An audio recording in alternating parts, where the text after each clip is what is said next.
Anita wangu. Nini? Hile. Nini bana wewe? Unajua nakuonaga ninaisha nguvu. Kwa nini? Si ni ile mafili. Unajua mafili ni yule mtu anataka mwingine. Mafili.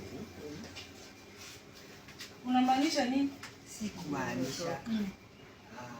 Asilimia 77 tumemwe haligana. Ni wewe iko kwa roho yangu. Mimi niko kwa roho yangu. Nani nakutaka na wewe ni kama hutaki. Okay.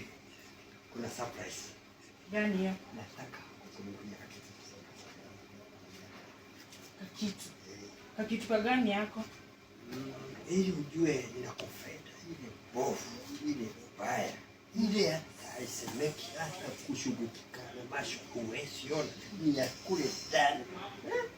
Ndani ya roho. Nitakununulia.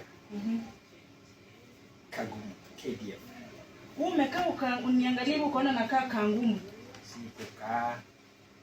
Nikukununulia. Unaninunulia kangumu? Yaani umeangalia tu kaona unaweza ninunulia kangumu. Si kuangalia. Nikukununulia. Uninunulia kangumu? Sitaki kangumu. Kama unanipenda, uninunulie kitu inafaa mimi, si kangumu. Biblia inasema mtu apatie ile kitu iko naye. Kitu iko naye hata mimi naweza kukununulia, naweza kununulia hata mandazi, ndio hii mandazi nimepika. Ndio ionekane sio la. Si la. Ninakujia mandazi. Ulikuwa umekujia mandazi unadanganya na love. Mtu kuja direct, wacha kudanganya unataka kuninunulia na umeiona. Unataka nikupatie. Vile unaniangaliaga, na vile unanionaga, na vile unanishukusaga, yaani sikuwa na rafu. Una? Na mimi sitaki. Hivyo ndivyo unanibebaga? Hivyo ndivyo unanibebaga?